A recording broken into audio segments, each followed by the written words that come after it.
శుక్రవారం దినాన మనము దేవుని చిత్తమును జరిగించేవాడు నిరంతరము నిలుచును అనే వాక్యాన్ని మనం నేర్చుకుంటున్నాము. దాని ముందుగా ఆత్మ దీపాన్ని వెలిగించమని దేవుని అడుగుదాం. అందరూ కూడా కలిసి ఆరాధిద్దాం.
దేవునికి మహిమ కలుగును గాక. మన ఆత్మ దీపాలను దేవుడు వెలిగించినందుకు దేవుని వందనాలు చెల్లిస్తూ శరీరం ఆత్మ ప్రాణం కోసం మనం నేర్చుకుందాం. దేవుని చిత్తములను జరిగించేవాడు నిరంతరము నిలుచును.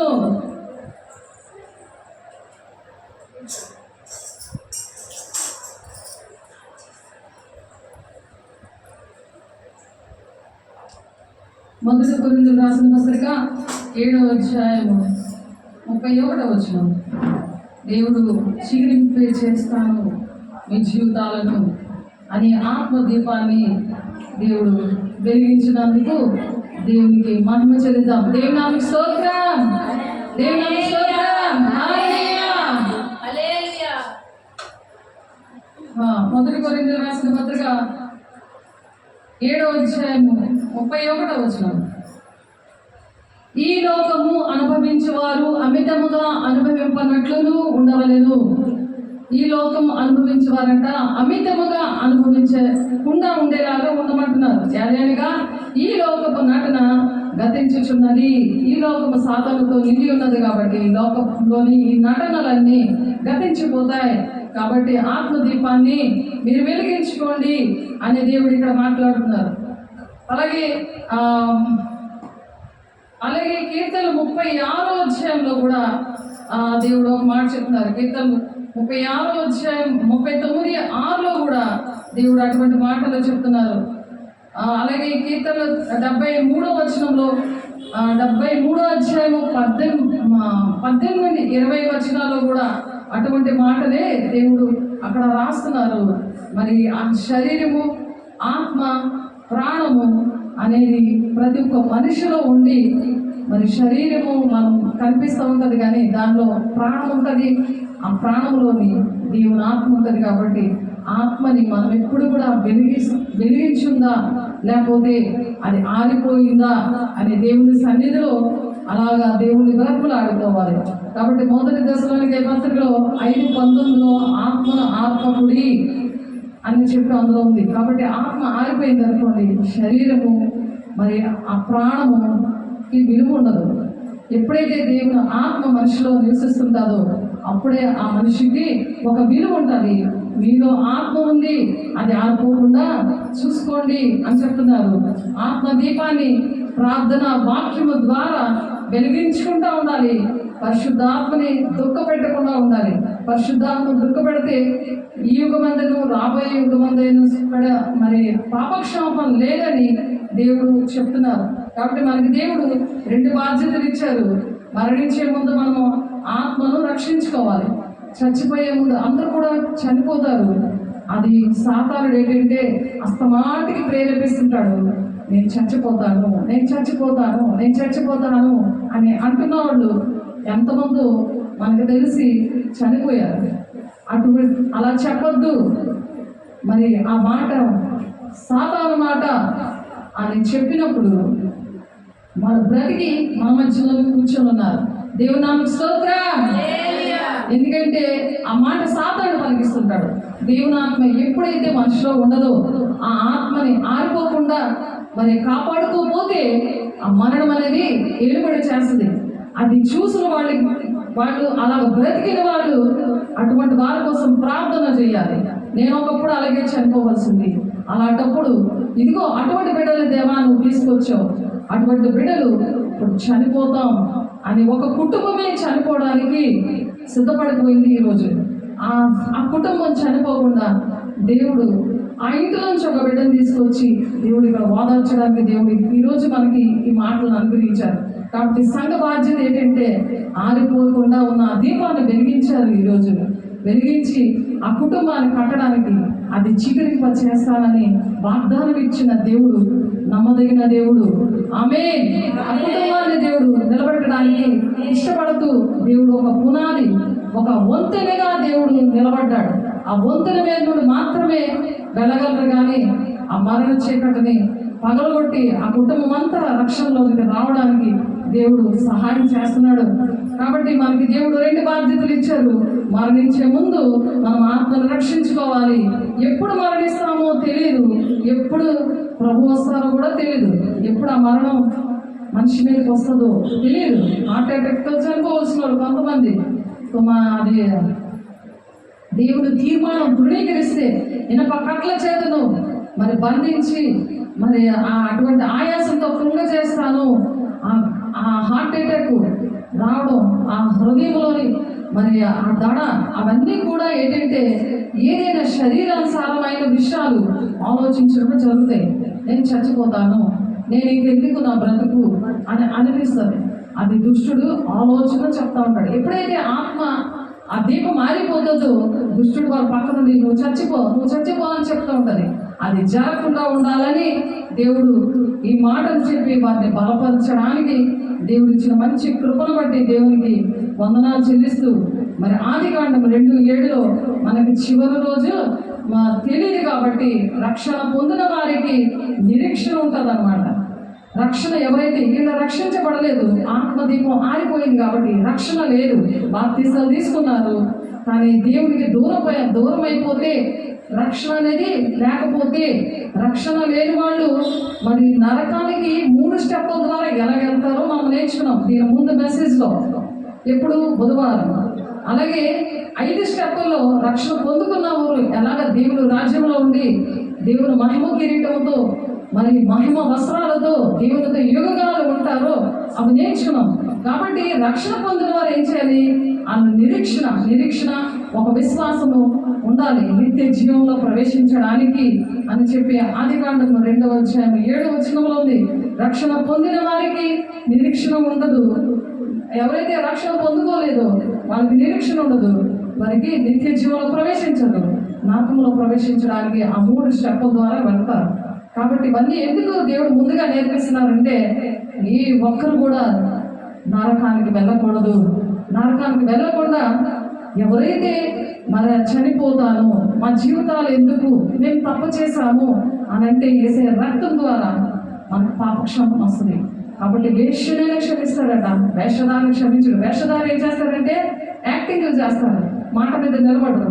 అలా యాక్టింగ్ చేస్తే దేవుడు కూడా కాపాడలేడు. కాబట్టి యాక్టింగ్ చేయకూడదు, దేవుడి దగ్గర వేషధారగా ఉండకూడదు.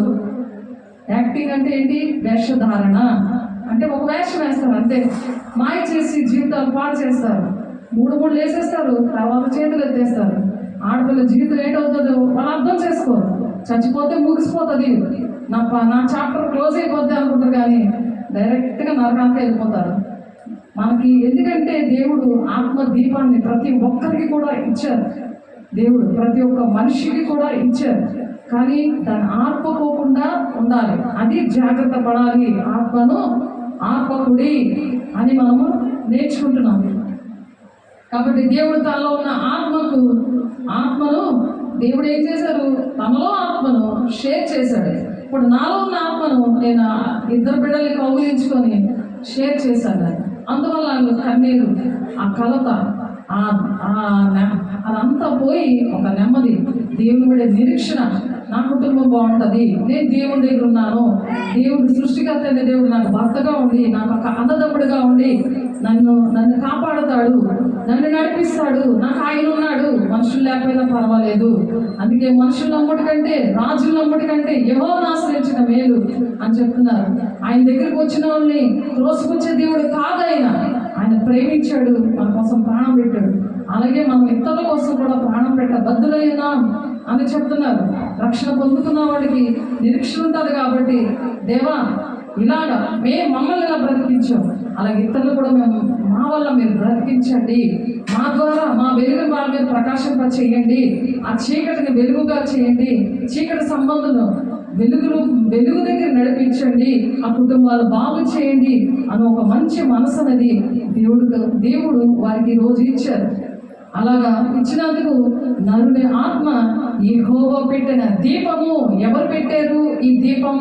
దేవుడే పెట్టాడు. నరుని ఆత్మ యెహోవా పెట్టిన దీపము, అది అంతరంగములన్నీ శోధించును అని చెప్పి సామెతలు 20వ అధ్యాయము 27వ వచనం ఉన్నది.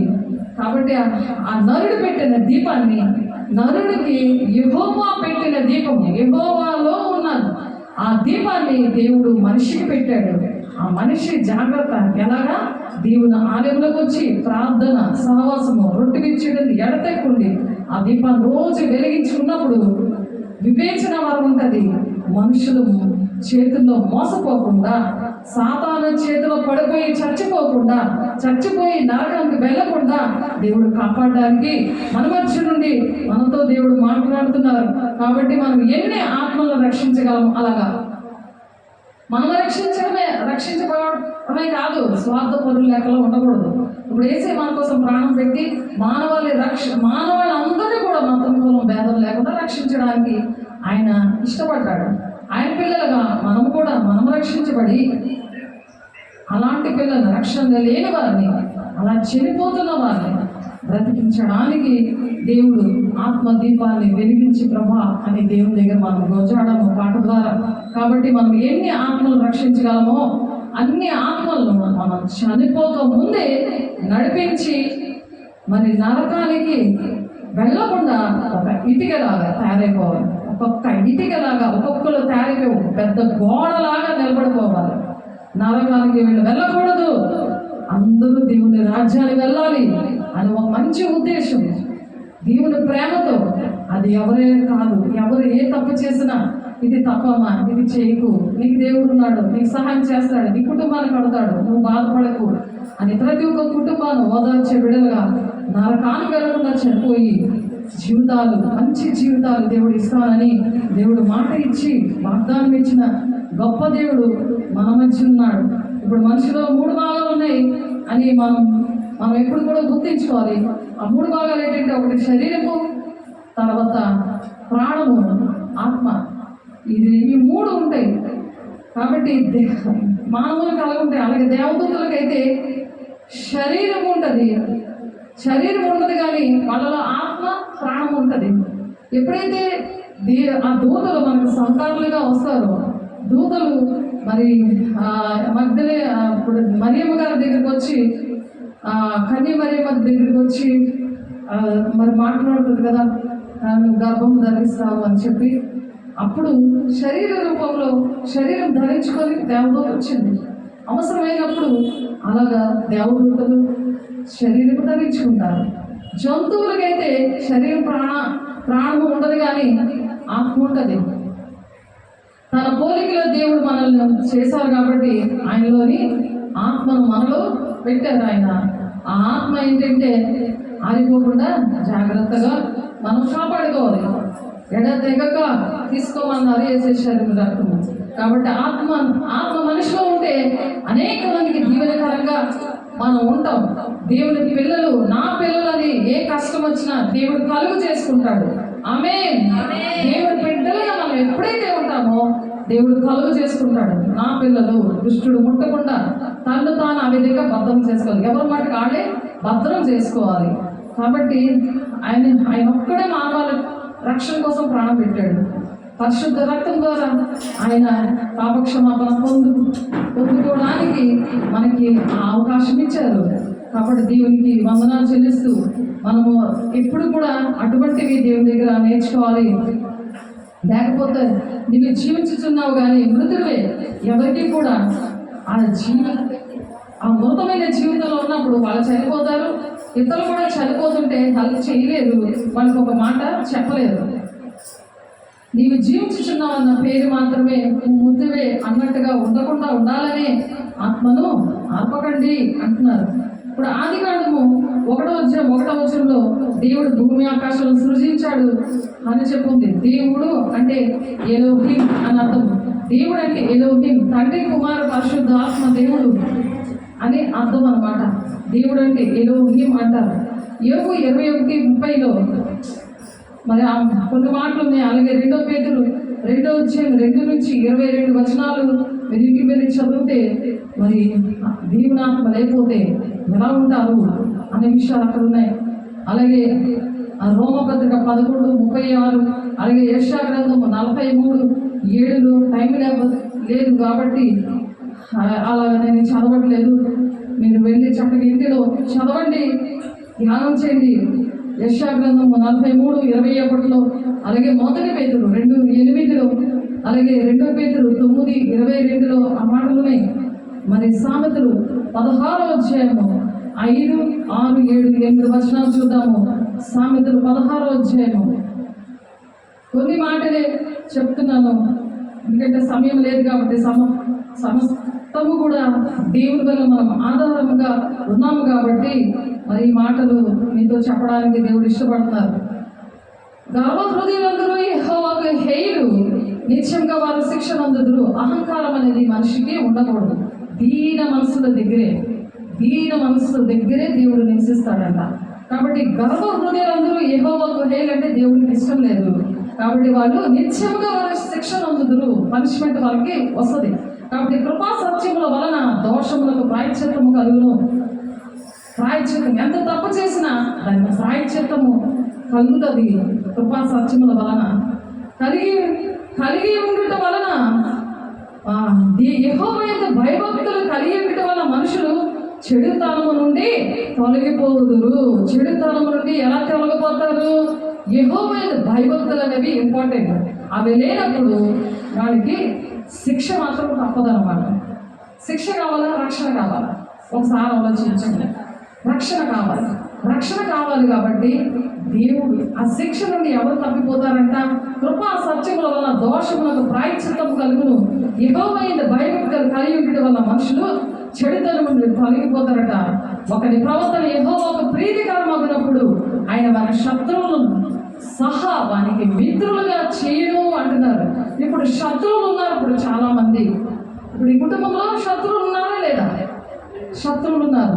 యెహోవాకు ప్రీతికరంగా ఉన్నప్పుడు ఆ శత్రువులందరినీ కూడా మిత్రులుగా చేసేస్తారు. మధురిమ శత్రువులందరినీ మిత్రులుగా చేయాలని శ్రావణి విషయంలో, మధురిమ విషయంలో దేవుడు ఏంటి ఆలోచిస్తున్నాడు? యెహోవా యందు మీరు భయభక్తులు కలిగి ఉండండి అని ఆలోచిస్తున్నాడు. ఆయన ఉంటారా? దేవుని సన్నిధిలో దేవునికి చెప్పుకోండి, దేవునితో నేను భయభక్తులు కలిగి ఉంటాను. దేవుడు అంటే భయం ఉండాలి, అహంకారం ఉండకూడదు అని చెప్తున్నారు. పెద్దలు కానీ ఎవరి దగ్గర కానీ దీని మనసుంటేనే దేవుడు ఆ హృదయంలో నివసించి, దేవుడు నివసించాలా వద్దా? హృదయంలో దేవుడు నివసిస్తే ఎదుటవుతే ఎలా మాట్లాడాలి, ఎదుటవుతే ఎలా మాట్లాడాలి అనేది దేవుడే బోధిస్తాడు. వాళ్ళ మీద దృష్టి ఉంచుతాడు, వాళ్ళకి ఆలోచన చెప్తాడు. అమ్మా నువ్వు ఇలా నువ్వు బాధపడకు, నువ్వు తప్పు చేసావు, నా దగ్గరకు వచ్చావు, నేను క్షమించాను, నిన్ను నడిపిస్తాను, నీ జీవితాన్ని కడతాను. ఇష్టమేనా? చెప్పండి. ఇష్టమే కదా? ఇష్టమే చెప్పండి. దేవునికి ఇష్టమే, మాకు ఇష్టమే, దేవుని భయభక్తులు కలిగి ఉంటాం మేము. అప్పుడు మనుషులు కూడా సహాయం చేస్తాడు. ఎవరైతే శత్రువులుగా ఉన్నారో వాళ్ళందరినీ మిత్రులుగా చేస్తాడంట. ఆమేన్ అని చెప్పండి. ఆమేన్. దేవుడు ఇష్టలుగా చేస్తాను అంటున్నాడు. మీరు వినాలి చక్కగా. అన్యాయం చేత కలిగిన గొప్ప వచ్చబడి కంటే నీతితో కూడిన కొంచెమే శ్రేష్టము. అన్యాయం చేసి దోచేద్దాం, ఆ జీవితాన్ని దోచేద్దాం అనుకుంటారు, ఆ కుటుంబాన్ని పాడు చేసేద్దాం అనుకుంటాడు సైతం గారు. కానీ అన్యాయం చేశారు కదా, కానీ నువ్వు నీతిగా న్యాయంగా భయభక్తులతో ఉన్నప్పుడు నీకు కొంచెం ఉన్నదా అదే పవర్ఫుల్గా పనిచేస్తుంది. ఆమేన్. అదే శ్రేష్టం. అంతేగాని దేనికోసం కూడా పరుగులు తీయకూడదు. ఆ పరుగులు తీసినంత వల్ల నష్టాలు వస్తాయి. ఒకడు తాను చేయబోన్నది హృదయంలో యోచించుకోను, యెహోవా నడతను స్థిరపరచును. ఎప్పుడైతే దేవుడు నడిపిస్తాడో వాళ్ళ నడతను స్థిరపరుస్తాడట. దేవుని దగ్గరికి పరుగులు తీసే పాదాలు దేవుడు ఇచ్చాడు. అలా పరుగులు తీస్తూనే ఉండాలి. దేవుని దగ్గరికే మొదలు పరుగులు తీయాలి. దేవునితోటే అన్ని చెప్పుకోవాలి. దేవా నువ్వు నాతో రా అని అడగాలి. దేవా నా జీవితం కట్టు అని అడగాలి. నీకు ఇష్టంగా ఉంటానయ్యా, నీకు ఈసారి నేను హ్యాండ్ ఇవ్వనయ్యా, నువ్వు ఎన్నో కార్యాలు చేసావయ్యా, నీలో నేను బాప్తిజం తీసుకుని నీ బిడ్డగా నేను చేతులెత్తాను, ప్రమాణం చేశాను, ప్రతి పాపం నుండి దేవుడు నన్ను విడిపించాడు, ఆ బంధకాలను నన్ను విడిపించాడు, నాకు జీవితం కట్టాడు. నా జీవితం ఏమైపోతుందో అనుకున్నాను కానీ నా జీవితం కట్టాడని మీరు అనుకోవాలి. దేవా నా జీవితం కట్టాడు, ఇప్పుడు నువ్వే నా జీవితం కడుతున్నావు, నా నడతను నేను వెళ్తున్న మార్గాన్ని స్థిరపరుస్తావు, బలపరుస్తావు, నా కుటుంబాన్ని కడతావు అని మీరు గట్టిగా నమ్మాలి. దేవుని మరి హ్యాండ్ ఇవ్వకూడదు, మోసం చేయకూడదు. దేవుని ఆ భయభక్తులు లేకపోతే ఎలా ఉంటారంట? వాళ్ళు శిక్ష పొందుకుంటారంట. భయభక్తులు అంటే దేవునికి ఇంపార్టెంట్, మీకు ఇంపార్టెంట్ దేవుని భయము భక్తి, దేవుడితో ఉండడం, దేవుని సేవకులతో ఉండడం వలన దేవుడు సహాయం చేస్తాడు. మొన్న బుధవారం కూడా నీకు సహాయం చేశాడు. అమ్మ ఇక్కడ నుండి వెళ్ళగానే దేవుడు సహాయం చేశాడు. చేయకపోతే అసలు ఈ విషయాలే రావు. అన్ని విషయాలు కూడా మీకు సహాయం చేశాడు, ఇప్పుడు కూడా చేస్తాను అని దేవుడు మీతో మాట్లాడుతున్నారు. ఒకడు తాను చేయబోన్నది హృదయంలో యోచించుకోను. ఏదైతే చెయ్యాలనుకుంటే హృదయంలో ప్లాన్ చేసుకుంటాడు, కానీ దేవుని భయభక్తులు ఉన్నప్పుడు యెహోవా వారి నడతను స్థిరపరుస్తాడట. నడిపిస్తున్న దేవుడు ఆ జీవితాన్ని ఆ విధంగా పడతానంటున్నాడు. దేవోక్తి పలుకుటకు రాజుల వశము, న్యాయము విధించడందు అతని మాట న్యాయము తప్పదు. రాజులకి ఏ విధంగా న్యాయంగా ఎలా ప్రవర్తిస్తారు? మరణదండను విధించంటే వెంటనే అది జరిగిపోతుంది. మరి రాజులకు రాజైన దేవుడు ఇక్కడున్న మీకోసం మాట్లాడుతున్నప్పుడు అప్పుడు జరుగుతుందా లేదా దాని విషయంలో నేను భయపడాలి. దేవుని మాట నేను వింటాను, దేవునికి ఇష్టంగా ఉంటాను. ఆ పాత జీవితం నుండి నన్ను విడిపించావు, నీ సన్నిధిలో కూర్చోబెట్టి నా జీవితాన్ని కట్టడానికి మీరు వచ్చారు, నాతో మీరున్నారు అని నమ్మి దేవుని దగ్గర బ్రతుకులు ఆడుకున్నప్పుడు దేవుడు సహాయం చేస్తాను అని చెప్తున్నారు. మనిషిలో శరీరము యేసయ్యను సూచిస్తుంది. మనిషిలో శరీరం ఏంటిది? అప్పుడు ఎప్పుడైతే దేవుని ఆ నడతను స్థిరపరుస్తాడో అప్పుడు యేసయ్యని సూచిస్తుంది. శరీరము, ప్రాణము, ఆత్మ మూడు ఉన్నాయి కదా. మనుషులు ఏడున్నాయి? మూడు ఉన్నాయి. ఆ శరీరము యేసయ్య. ఆ శరీరం అంటే దానికి అర్థం ఏంటి? యేసయ్య లాగా, యేసయ్య శరీరం నీకు వస్తుంది, యేసయ్య గుణాలు వస్తాయి, వచ్చి యేసయ్యని సూచిస్తుంది. మరి సొంత తండ్రి అయిన దేవుడు ఆ ప్రాణం అంటే ఎవరు? జీవాత్మ అంటే తండ్రి అయిన దేవుడు. మరి యేసయ్య లోపల ఆ ఆత్మ ఏముంది? యెహోవా తండ్రి యేసయ్యని నడిపించారు. కాబట్టి యోహాను 14:20 ఆ మాట ఉన్నది. తండ్రి అయిన దేవుడు యేసయ్యలో ఉండి నడిపించారని. ఆత్మ పరిశుద్ధాత్మను సూచిస్తుంది. శరీరంలో ఆత్మ ఉంది, అది పరిశుద్ధాత్మను సూచిస్తుంది. ఆత్మలో శరీరం ఉంది. మరి శరీరము ఘన పదార్థంగా ఉంది, అది భౌతికంగా. అలాగే శరీరంలో ప్రాణం ఉంది. ప్రాణం అంటే రక్తం. అలాగా ప్రాణంలో ఆత్మ ఉంది. శరీరము కంటే ప్రాణము విలువైనది. శరీరము ప్రాణము కన్నా విలువైనది ఆత్మ. ఈ ఆత్మ లేనివాడు నావాడు కాదు అంటాడు రోమ 8:9 పౌలు గారు. అలాగే ఈ రెండింటికంటే ఆత్మ విలువైంది కాబట్టి కొలస్సీ పత్రిక 2:9 ఏలయనగా దైవాత్మిక సర్వ పరిపూర్ణత శరీరముగా క్రీస్తునందు నివసించుచున్నది. శరీరము దేవుని ఆత్మ అంటే దేవుడే మనలో నివసించి ఆ జ్ఞానం ఇచ్చి ఎవరితోటి కూడా మాటలు తినకుండా, నువ్వు తప్పు చేసావు, నువ్వు ఎందుకలా మాట్లాడావు అని చెప్పకుండా నడిపించేది దేవుని ఆత్మ అనమాట. దేవుని ఆత్మ ఉన్న వాళ్ళు ఎవరితోటి మాట కాయకలేదు, వాళ్ళు పాపము చేయలేరు. వాళ్ళు దేవుని బిడ్డలుగా దేవునికి మంచి పేరు చేస్తారు. ఆ విధంగా ఉండాలని దేవుడు కొలస్సీలు రాసిన పత్రిక 2:9 ఏలైనగా దైవత్వం యొక్క సర్వ పరిపూర్ణత శరీరంగా క్రీస్తునందు నివసించుచున్నది. ఆ విధంగా దేవుడు నివసిస్తాడు. దేవుడు ఆ విధంగా నివసించి మరి దేవుని బిడ్డలుగా చేస్తారని అంటున్నారు. మరి యోహాను 1:14 ఈ వాక్యము శరీరధారి కృపాసత్య సంపూర్ణుడిగా మన మధ్య నివసించను. మన మధ్య దేవుడు ఇక్కడ నివసిస్తున్నాడు, మనతో ఉండే ఆ కుటుంబాన్ని కడతానని, నీ జీవితం కడతానని మాట్లాడారు ఇందాక. కాబట్టి ఈ వాక్యము శరీరధారి కృపాసత్య సంపూర్ణుడిగా మన మధ్య నివసించను. తండ్రి వల్ల కలిగిన అద్వితీయ కుమారుని మహిమైశ్వర్యము వలన దేవుడు ఏం చేశారు? మహిమైశ్వర్యము వలన మహిమ వలె ఆ వాక్యము శరీరధారి కృపాసత్య సంపూర్ణుడిగా మన మధ్య నివసించను. తండ్రి వల్ల కలిగిన అద్వితీయ కుమారుని మహిమ వలె మనము ఆయన మహిమను కనుగొంటిమి.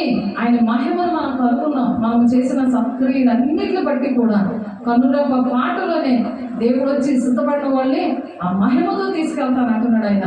ఆ మహిమ వలె మనల్ని, ఆ మహిమను మనం కనుగొన్నాం. చనిపోతే ఎలాగెళ్తాం, ఇలాంటి సత్క్రియలన్నీ చేసినప్పుడు ఎలాగెళ్తాం, ఆ మహిమను కనుగొనేలాగా దేవుడు చేశారు. మరి కొలస్సీలు 1:19 ఆయన యందు సర్వ సంపూర్ణత నివసింపబలనని అనుంది. ఆయన యందు ఏంటుంది? సర్వ సంపూర్ణత ఉంది. అంటే సగము దేవుడు, లోకము లేదు. సర్వ సంపూర్ణత అంటే దేవుని మహిమతో నింపబడినారు. ఎవరన్నా ఈ బిడ్డ ఎంత వెలుగుతో ఉంది అని అనాలి. దేవుని బిడ్డలు ఎలా ఉంటారు? దేవుడి మహిమతో ఉంటారు. ఆ ముఖం చూడగానే ఎంతో కళగా ఉంటుంది. అందరికీ కూడా మంచిగా చేస్తారు. ప్రేమించి, ఎంత కష్టపెట్టినా నేను వాళ్ళు ప్రేమించి హత్తుకొని వాళ్ళని కౌలించుకొని వాళ్ళకి మంచి చేస్తారు. అది మహిమకరమైన కార్యాలంటే అటువంటి సక్రియల వల్ల రేపు దేవుడి రాజ్యానికి మనం వెళ్ళినప్పుడు ఆ బంగారు వీధుల్లో ఒక్కొక్కరికి ఒక్కొక్క ఇల్లుని సమకూరుస్తారట. అనేక కిరీటాలు ఇస్తారు. దేవుడు ఎన్ని విషయాలు దేవుడి బిడ్డల కోసం ఆశించారు. అది మీరు డిస్క్రిప్షన్లో చూస్తే అందులో ఉంటాయి. ప్రతిదీ కూడా అవన్నీ ముందు చెప్పడం అయింది. కాబట్టి ఆ మాటలు బట్టి దేవుడు మిమ్మల్ని బలపరచును గాక. అలాగే కొలస్సీలు 2:2-3 నేను ఎంతగా పోరాడుచున్నానో మీరు తెలుసుకోగోరుచున్నాను. వారి ప్రేమ యందు అతుకబడి సంపూర్ణ గ్రహింపు యొక్క సకల ఐశ్వర్యము గలవారే దేవుని మర్మమైన క్రీస్తును స్పష్టంగా తెలుసుకున్న వారే తమ హృదయముల ఆదరణ పొందవాలని వారందరి కొరకు నేను పోరాడుతున్నాను. దేవుని ప్రేమ తెలుసుకోవాలని ఒక ఒక పోరాటం అన్నమాట. మనం పోరాటం ఏంటి, మేము ఎంత ఆదరణ పొందుకున్నాం, దేవుడు మాకు ఎంత మంచి మాట మాకు ఇచ్చారు, ఆ ఆదరణ అందరూ పొందుకోవాలని మనము పోరాడాలట. పౌలు గారు అలా పోరాడుతున్నారు అని చెప్తున్నారు. బుద్ధి జ్ఞానము సర్వ సంపదలు ఆయనదే గుప్తమే ఉన్నాయట. బుద్ధి జ్ఞానము సర్వ సంపదలు ఇవన్నీ కూడా ఆయనదే ఉన్నాయి. ధనగనతలు ఆయన చేతిలో ఉన్నాయి. ఎప్పుడైతే మనం భయము భక్తి కలిగి ఉంటామో, దేవుడికి ఇష్టంగా ఉంటామో, అవన్నీ దేవుడు ఇవ్వడానికి ఇష్టపడుతూ ఈ మాటలు చెప్తున్నారు. కాబట్టి మనం ఆ విధంగా ఉండాలని ఆశపడుతున్నారు. ఆయన పరిపూర్ణతల నుండి మనం అందరము కృప వెంబడి కృపను పొందుతున్నాం. అంటే అర్హత లేకపోయినా ఆశీర్వాదాలు పొందుకుంటాం అన్నమాట. ఇది కృపకాలం. యోహాను సువార్త 1:16 ఆ మాట ఉంది. ఈ మాటలు బట్టి ఒక విశ్వాసం వస్తుంది, ఒక నిరీక్షణ వస్తుంది, ఒక నమ్మకం వస్తుంది. దేవుడు నన్ను క్షమించాడు, నన్ను ప్రేమించాడు, దేవునికే ప్రతిదీ చెప్పుకుంటాను. ఆయనే నా తండ్రి తల్లి, మరి నా భర్త ఉన్నాడు. వాళ్ళు మనుషులు కదా, వాళ్ళు దేవుళ్ళు లేరు. వాళ్ళకి చెప్పుకున్నా వ్యర్థమే. నేను ఆ విధంగా నేను చెప్పుకుంటాను, నా దేవుడికి నా బాధ అంతా చెప్పుకుంటాను అని నీవు అలాంటి మాట కలగాలని. అయితే ఆయన మూలంగా మీరు క్రీస్తు యేసునందున్నారు. అతిశయించేవాడు ప్రభువునందే అతిశయించాలి. దేని గురించి కూడా అతిశయించకూడదు. నాకు మేడలు ఉన్నాయి, లేకపోతే నాకు నిధులు ఉన్నాయి, ఇలాంటివి ఏమి అతిశయించకూడదు. నాకు దేవుడు ఉన్నాడు అనే అతిశయం, ఒక ధైర్యం, ఒక గొప్పతనము. మన దగ్గర ఏమున్నా మనకి అవి పనికిరావు. కానీ అతిశయించేవాడు ప్రభువునందే అతిశయింపవలెను అని రాయబడినది నెరవేరినట్లు దేవుని మూలంగా ఆయన మనకు జ్ఞానము, నీతియు, పరిశుద్ధతయు, విమోచనము మనకిచ్చాడు. పరిశుద్ధత ఇచ్చాడు దేవుడు, జ్ఞానం ఇచ్చాడు, మరి నీతిని ఇచ్చాడు. కాబట్టి నేను దేవుని బిడ్డని, సాధారణని నా కాళ్ళ కింద చెదగొడతాను అని నీకు ఏవైనా దుఃఖం పెట్టాడనుకో, నీకు కన్నీరు పెట్టాడనుకో, నీకు నిరుత్సాహం పెట్టాడనుకో, ఏంటి నా జీవితం, ఏంటి నా పరిస్థితి అని వచ్చిందనుకో, వెంటనే కాళ్ళ కింద చెదగొట్టాలి. అటువంటి దాంట్లో చచ్చిపో అని చెప్తుంటాడు. నీ బ్రతికేందుకు నువ్వు చచ్చిపో అని చెప్పాలి. మీ భక్తులకి మీరు చెప్పగలిగి ఉండాలి. ఎప్పుడైతే మీరు ఆ వాక్యం వింటారో అలాగా దేవుడు బలపరుస్తూ ఉంటాడు. నీ పక్కన నేను బలపరుస్తూ ఉంటాడు. అది నువ్వు గ్రహించాలి. నేను పొంగ చేస్తున్నాడు అనుకో, ఓహో సాతాను గాడు నన్ను పొంగ చేస్తున్నాడు, చచ్చిపోవడానికి మనసు కలిగి చేస్తున్నాడు, ఎందుకు ఈ జీవితం కష్టం వచ్చింది, వాళ్ళు ఆ మాట వినట్లేదు, నా ఇంటి వాళ్ళు ఇలా బాధ పెడుతున్నారు, నన్ను ఇష్టపడట్లేదు అని నువ్వు కుంగిపోతున్నట్టు చేస్తున్నాడే అనుకుంటే నువ్వేం చేయాలి? ఆయన్ని చెడగొట్టి దేవుని మాటలు నువ్వు వినాలి. దేవుని దగ్గరకు వచ్చి దేవునికి అవన్నీ చెప్పినప్పుడు దేవుడు నీ మీద దృష్టించుతాడు, ఆలోచన చెప్తాడు, నడవలసిన త్రోవను ఆ విధంగా బోధిస్తాడు. నన్ను చూసిన వాడు తండ్రిని చూస్తాడు అని చెప్తున్నారు. ఎందుకు అలా భయభక్తులుగా ఉండాలి? ఎందుకు దేవుడికి అన్ని విషయాలు అలా ఉండాలి అని అంటే, యోహాను సువార్త 14 చదువుదాం. అందులో ఉన్న ఈ మాటలు ఏంటంటే, తండ్రి యందు నేను, నా యందు తండ్రి ఉన్నామని నీవు నమ్మడం లేదా? నేను మీతో చెప్పుచున్న మాటలు నా అంతటి నేనే చెప్పట్లేదు. తండ్రి నా యందు నివసిస్తున్నాడు, తన క్రియలు చేయించున్నాడు. క్రియలు ఎవరు చేస్తారు? మనలో ఉండి, యేసులో ఉండి తండ్రి చేశాడు. మొదటి రాకడలో చనిపోయిన వారు బ్రతికించారు, గుడ్డి వారు బాగు చేశారు. అటువంటి వారందరినీ కూడా బాగు చేస్తున్న దేవుడు. కాబట్టి అటువంటి వారు బాగు చేసిన దేవుడు మనతో ఉన్నాడు. కాబట్టి తండ్రి యందు నేను, నా యందు మీరు ఉన్నారని నమ్ముకుని, లేదా ఈ క్రియల నిమిత్తమైన మీరు నమ్మండి. నేను తండ్రి యందు ప్రేమించున్నాను కనుక నేను చేయి క్రియలు నా యందు విశ్వాసం ఉంచువాడును చేయను. ఎవరైతే విశ్వాసం ఉంచుతారో వాళ్ళు కూడా చేస్తారంట. నువ్వు విశ్వసిస్తున్నావా? నన్ను దేవుడు ప్రేమిస్తాడు. అనేక మంది నా ద్వారా నేను ఇంకో కుటుంబాన్ని పడతాను. అనేక బిడ్డలు పాపంలో శాపంలో నలిగిపోయి పాడైపోతున్నారు. అటువంటి బిడ్డల్ని నన్ను విడిపించిన దేవా, నన్ను బ్రతికించిన దేవా, నేను కూడా ఆ పని చేస్తాను అని అలా చెప్పమంటున్నారు. కాబట్టి నేను తండ్రి వద్దకు వెళ్ళిచున్నాను కనుక నేను చేయి క్రియలు నా ఇంటి విశ్వాసం ఉంచువాడు చేస్తాడంట. ఆమేన్. వాటికంటే మరి గొప్పవి అతడు చేస్తాడంట. వాటిని దేవుడు చేసిన గొప్ప కంటే ఎవరైతే విశ్వాసం ఇస్తారో వాళ్ళు కూడా చేస్తారంట. మీరు కూడా చేస్తారు అటువంటి క్రియలు. ఏంటంటే నమ్మాలి. విశ్వాసం ఉంచడం అంటే దేవుడు నమ్మాలి. దేవుడు నా విషయంలో సహాయం చేస్తాడు అని భయభక్తులు ఉంచాలి. అలా భయభక్తులు మరి చెయ్యాలి. కాబట్టి అటువంటి విశ్వాసము మనకు ఉండాలి. తండ్రి యందు నేను, నా యందు తండ్రి ఉన్నామని నమ్ముడి. లేదా ఈ క్రియలు, దేవుడు ఈ క్రియలు చేస్తున్నాడు, ఆ క్రియలు చూసే నన్ను నమ్మండి. నేను తండ్రి యొద్దకు వెళ్ళొచ్చున్నాను కనుక నేను చేయి క్రియలు నా యందు అయితే తండ్రినే దేవుడు ఆత్మను ఆర్పుకోకుండా ఆయన రాత్రంతా ప్రార్థన చేసేవాడు. ఆయన అరణ్యానికి వెళ్ళిపోయి ఉదయం అంతా అద్భుత కార్యాలు చేసేవాడు. అనేక మంది బంధకాలు ఉంటే వాళ్ళు విడిపించేవాడు. అలాగే మీరు కూడా చేయండి అంటున్నారు. నేను తండ్రి యొద్దకు వెళ్ళుచున్నాను కాబట్టి మీరు కూడా చేస్తారు. దేవుడు మరి మొదటి రాకట్లో వచ్చి అన్నీ చేశారు, కానీ మీరు కూడా చేస్తారని మనకి ఆత్మను ఆర్పుకోవద్దు. ఆత్మను ఆర్పుకుంటే చేయలేరు, భయభక్తులు లేకపోతే మీరు చేయలేరు. కాబట్టి ఆత్మను ఆర్పుకోకండి. నేను తండ్రి యొద్దకు వెళ్ళుచున్నాను కనుక నేను చేయ క్రియలు నా యందు విశ్వాసం ఉంచివాడు నువ్వు చేయను, వాటికంటే మరి గొప్పగా చేయను అన్నాడు. ఆమేన్.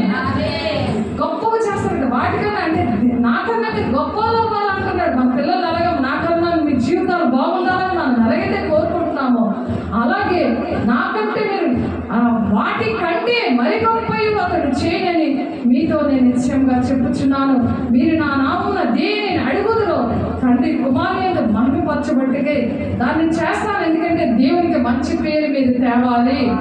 మీరు నా నామంలో నాతో ఉండి నన్ను నాకు ఇష్టమైన పనులు చేసి మీరు నా నామం ఏది అడిగితే అది నేను చేస్తానంటున్నాడు. అలాంటప్పుడు భక్తిగా ఉండాలా లేదా? దేవుని సన్నిధికి వచ్చి మన దేవుని దగ్గర ప్రతిదీ చెప్పుకోవాలి. పరిశుద్ధతను మెయింటైన్ చేయాలి. సాతానికి ఇష్టమైన పని ఏదీ చేయకూడదు. అప్పుడు నువ్వు ఏది అడిగితే అది ఇస్తానంటాడు. శక్తులు కూడా మిత్రులుగా చేస్తానంటున్నాడు. నీ జీవితాన్ని కడతానంటాడు. ఎందుకంటే దేవునికి మహిమ తెస్తావని, దేవునికి మహిమ తెస్తావని, అవన్నీ అనుభవించి దేవునికి సేవకులకి హాయ్ బాయ్ చెప్తావని కాదు. అది ఈ వాక్యం చెప్తారు ఏంటది?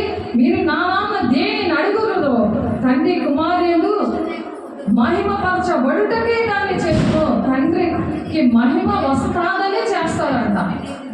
మీకు మహిమ వస్తుందని కాదు, మీకు గొప్ప అయిపోతారని కాదు. ఎప్పుడైనా మనము ఏం చేసినా మనకు పేరు రావాలని చేయకూడదు. మన పేర్లు చెప్పుకోకూడదు. మన పేరు రాకూడదు. దేవుడు చేశాడు, దేవునికి మహిమ అని చెప్పాలి. దేవునికే మహిమ. దేవుని మహిమ ద్వారా మహిమ కార్యం చేశాడు. ఇది గొప్ప కార్యం నా పట్ల చేశాడు.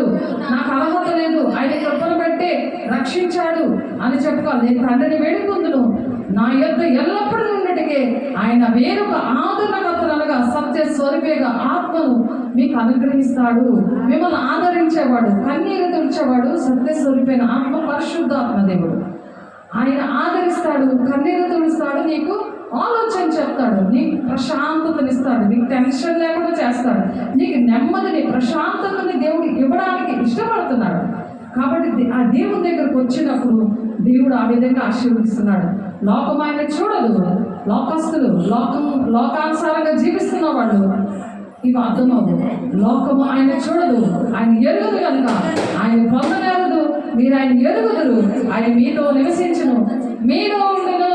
మీరు ఎప్పుడైతే దేవుణ్ణి మీరు తెలుసుకున్నారో ఆయన మీలో ఉంటాడట, ఆయన మీతో ఉంటాడట, ఆయన మీలో ఉంటాడు అని చెప్తారు. ఆమేన్. ఆయన మీరు నన్ను చూదురు, నేను జీవించుచున్నాను కనుక మీరును జీవించురు, మరణమే పొందదు. మీరు నన్ను చూస్తున్నారు కాబట్టి మీరు నన్ను చూదురు, నేను జీవించుతున్నాను కనుక మీరు జీవిస్తారు అని చెప్తున్నారు. మీరు కూడా జీవిస్తారంట.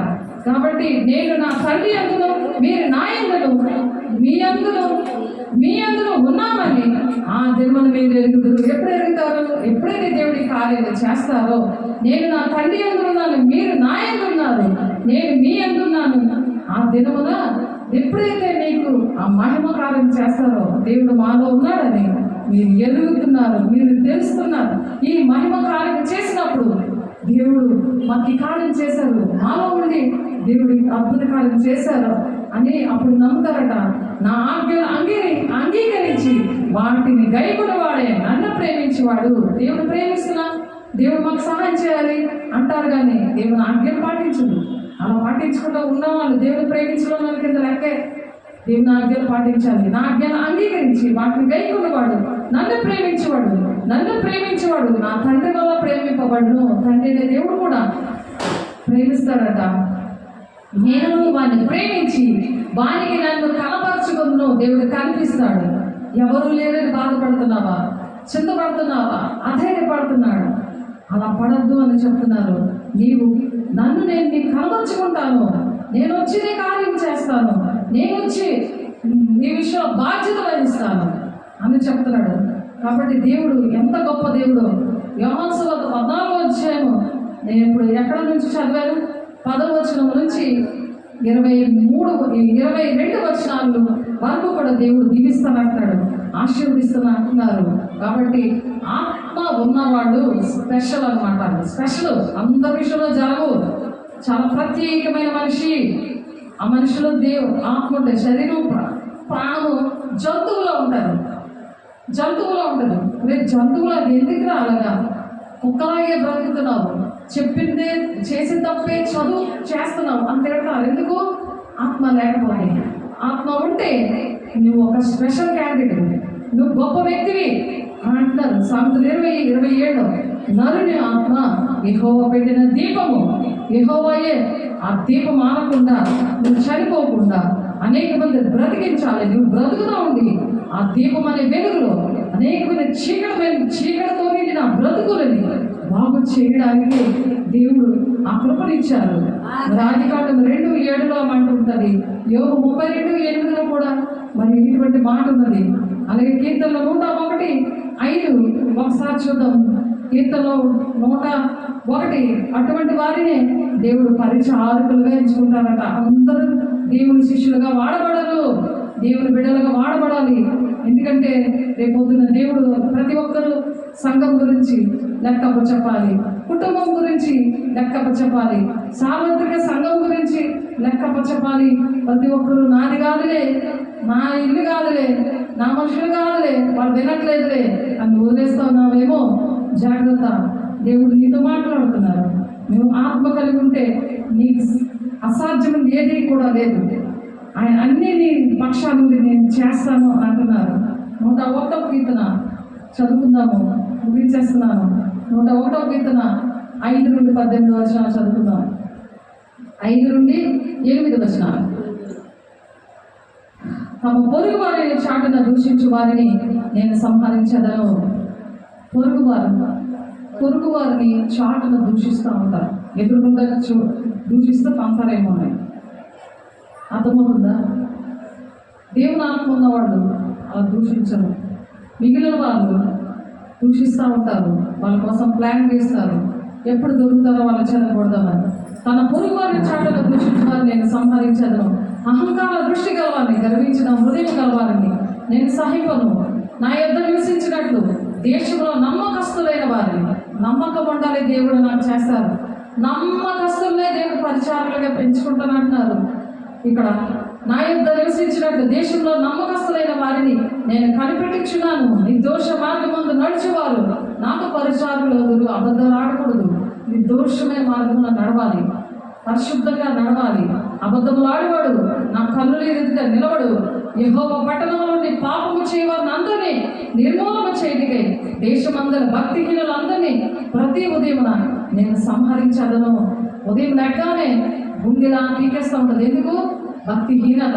తీర్మానం చేస్తారు, దేవుడికి మాటలు ఇస్తారు, దేవుడి కార్యం చేయగానే దేవునికి సేవకులకు హాయి బాగా చెప్పేస్తారు. కానీ వాళ్ళకి ఎందుకు అలాగా బీపీలు, షుగర్లు, హార్ట్ పేషెంట్లు, హార్ట్ అటాక్లు, మరి యాక్సిడెంట్లు ఎందుకు అవుతున్నాయంటే కారణాలు అన్నమాట. యెషయా 1:15 కూడా మీరు చదువుతా అక్కడ నుండి అదే సమ్మతించి నా మాట వినేడా మంచి పదార్థాలు, మంచి విషయాలు మీరు అనుభవిస్తారు. సమ్మతింపక మీరు తిరగబడినేడా ఖడ్గం పాలవుతారు. అందుకే అక్కడ ఉంది. హఠాత్తుగా వచ్చినవన్నీ కూడా అలాంటివే.